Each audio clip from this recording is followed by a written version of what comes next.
ఐబొమ్మ రవి ఉరఫ్ ఇమ్మడి రవి. ఈ పేరు ఇప్పుడు సోషల్ మీడియాలో చాలా ఫేమస్.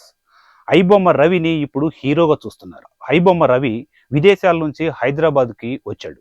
వచ్చి కూకట్పల్లిలోని తన ఫ్లాట్‌లో దిగాడు. అలా ఫ్లాట్‌లో దిగిన కొన్ని గంటలకే పోలీసుల చేతికి చిక్కాడు. అసలు ఐబొమ్మ రవిని పోలీసులు ఎలా పట్టుకున్నారో అన్న విషయం మీద పెద్ద చర్చే నడిచింది. ఐబొమ్మ రవి భార్యే తనని పట్టించిందని అన్న రూమర్‌లు కూడా చాలా వచ్చాయి. కానీ ఐబొమ్మ రవిని తన భార్య పట్టించలేదు. ఐబొమ్మ రవి తన ఫ్రెండ్‌కి ఓ మెసేజ్ చేశాడు.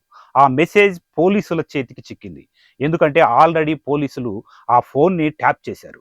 ఐబొమ్మ రవి హైదరాబాద్ వచ్చాడన్న మెసేజ్ తెలుసుకోగాలనే వెంటనే పోలీసులు ఐబొమ్మ రవి ఫ్లాట్‌కి వెళ్లి అరెస్ట్ చేశారు. దాంతో ఈ వార్త చాలా వైరల్ అయిపోయింది. ఐబొమ్మ రవి దొరికాడన్న వార్త వినగానే సినీ ప్రముఖులు చాలా హ్యాపీగా ఫీల్ అయ్యారు. చిరంజీవి, వెంకటేష్, దిల్ రాజు లాంటి సినీ ప్రముఖులు సజ్జనార్ని కలిసి ఆయనకి కృతజ్ఞతలు చెప్పారు.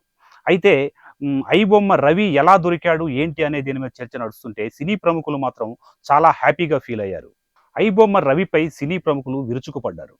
సి కళ్యాణ్ లాంటి నిర్మాత ఐబొమ్మ రవిని ఎన్కౌంటర్ చేయాలని స్టేట్మెంట్ ఇచ్చాడు. ఆ స్టేట్మెంట్ కూడా చాలా వైరల్‌గా మారింది. కానీ ఆ స్టేట్మెంట్ సరైంది కాదని చాలామంది అభిప్రాయపడ్డారు. ఐబొమ్మ రవి తండ్రి కూడా ఆ స్టేట్మెంట్‌ని వ్యతిరేకించాడు. అలా కాల్చి చంపేస్తే ఆ బాధ ఎలా ఉంటుందో ఆయనకి తెలీదు అని ఐబొమ్మ రవి తండ్రి అభిప్రాయపడ్డాడు. ఐబొమ్మ రవిని సోషల్ మీడియాలో ఉన్న జనమంతా ఒక రాబిన్ హుడ్‌గా అభివర్ణిస్తున్నారు. ఎందుకంటే తనకి ఐబొమ్మ రవి తమకి ఫ్రీగా సినిమాలు చూపించాడని, ఐబొమ్మ రవి వల్ల మాకు చాలా డబ్బులు మిగిలాయని చాలామంది నెటిజన్లు అభిప్రాయపడుతున్నారు. రెండో యాంగిల్‌లో చూస్తే మాత్రం ఐబొమ్మ రవి చేసింది మాత్రం నేరమని, దానికి చాలా కఠినమైన శిక్షలు ఉంటాయని కొంతమంది అభిప్రాయపడుతున్నారు. కానీ ఐబొమ్మ రవిని ఒక హీరోలా చూస్తూ తనని పొగిడేవాళ్ళే చాలామంది ఉన్నారు ఈ ప్రస్తుతానికి. అయితే ఐబొమ్మ రవి విషయంలో 2 వర్గాలుగా విడిపోయి సోషల్ మీడియాలో పోస్టులు పెడుతున్నారన్న మాట కూడా వాస్తవమే. ఐబొమ్మ రవిని సమర్థించటానికి, తనని పొగడటానికి చాలా కారణాలున్నాయి. ఎందుకంటే ముఖ్యంగా సినిమా టికెట్ల రేట్లు విపరీతంగా పెరిగిపోయాయి. ఒక ఫ్యామిలీ వెళ్లి సినిమా చూడాలంటే 2,000-3,000 దాకా ఖర్చయ్యే పరిస్థితి ఉంది. ఇక సినిమా థియేటర్‌లోకి వెళ్ళిన తర్వాత ఆ దోపిడీ మామూలుగా ఉండదు. పాప్‌కార్న్ కొనాలంటే 350, 400, 500. వాటర్ బాటిల్ కొనాలన్నా సరే 200. పాప్‌కార్న్‌తో పాటు, వాటర్ బాటిల్‌తో పాటు కూల్ డ్రింక్ తాగాలంటే అది కూడా విపరీతమైన కాస్ట్. కాబట్టి సామాన్యుడిని సినిమాకి దూరం చేస్తున్నారు. ఆ దూరం చేసేది కేవలం నిర్మాతలే. టికెట్ రేట్లు విపరీతంగా పెంచటం వల్లనే ఐబొమ్మ రవి లాంటి వ్యక్తి హీరోగా మారాడు అన్నది చాలామంది చెబుతున్న మాట. చాలామంది దేవుళ్ళలా కూడా చూస్తున్నారు, హీరోలాగా చూస్తున్నారు. అందుకు కారణాలు అనేకం ఉన్నాయి. అందులో ఇంకొకటేంటంటే ముఖ్యంగా ఐబొమ్మలో రిలీజ్ అయిన సినిమా కొన్ని నిమిషాల్లోనే ఐబొమ్మలోకి వచ్చి పడేది. ఇష్టం వచ్చిన టైంలో సినిమాలు చూసే అవకాశం ఐబొమ్మలో కలిగింది కాబట్టి రవిని ఇంతమంది ఇష్టపడుతున్నారు. అలా చూడటం తప్పే అని తెలిసినా సరే, వాళ్ళు నిర్మాతలు పెంచుతున్న టికెట్ రేట్ల వల్ల రవి చేస్తున్న పని కరెక్టే అన్న అభిప్రాయాలు కూడా వ్యక్తపరుస్తున్నారు. టికెట్ రేట్ల విషయానికొస్తే టాలీవుడ్‌లో ఇప్పుడు భారీ సినిమాలు తెరకెక్కుతున్నాయి. బెనిఫిట్ షోలుకి ప్రభుత్వాలు పర్మిషన్ ఇస్తున్నాయి. ఆ బెనిఫిట్ షోలు 1, 2 రోజులు నడుస్తున్నాయి. ఆ బెనిఫిట్ షోకి వెళ్ళాలంటే చాలా డబ్బులు ఖర్చు పెట్టాల్సొస్తుంది. కాబట్టి బెనిఫిట్ షోలు కూడా ఒక కారణమే. ఐబొమ్మ రవి లాంటి వ్యక్తిని సపోర్ట్ చేయటానికి బెనిఫిట్ షోలు కూడా ఒక కారణమే అన్న వాదన కూడా వినిపిస్తుంది. ఐబొమ్మ రవి వ్యక్తిగత జీవితం కూడా చాలామంది ఫోకస్ చేస్తున్నారు. ఐబొమ్మ రవి ప్రేమ వివాహం చేసుకున్నాడు ఒక ముస్లిం అమ్మాయిని. అయితే ప్రేమ వివాహం చేసుకున్న ఒక సంవత్సరం తర్వాతే వాళ్ళిద్దరి మధ్య గొడవలు మొదలయ్యాయి. ఇద్దరు విడిపోయారు. 8 నెలల పాప కూడా ఉంది. ఆ టైంలోనే ఐబొమ్మ రవి భార్య నుంచి విడాకులు తీసుకున్నాడు. అయితే ఐబొమ్మ రవి భార్య గురించి కూడా పోలీసులు సేకరించిన సమాచారం బయటకొస్తుంది. అయితే ఐబొమ్మ రవి తన నుంచి విడిపోయే ముందే నేను సంపాదించే సంపాదనలో నీకు ఎటువంటి సంబంధం లేదు అని పత్రాల మీద సంతకం పెట్టించుకొని మరీ విడిపోయాడని తను చెప్పిందని పోలీసులు చెప్తున్నారు. అది ఎంతవరకు వాస్తవమో మనకు తెలీదు.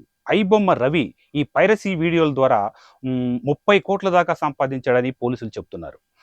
అయితే అందుకు తగ్గ ఆధారాలు గూడా మాకు దొరికాయని, ఐబొమ్మ రవి చాలా వెబ్‌సైట్‌ల నుంచి డబ్బులు తీసుకున్నాడని గూడా పోలీసులు చెప్తున్నారు. అయితే పోలీసులు చెప్పే దాంట్లో ఎంత వాస్తవం ఉందో మనకు తెలీదు.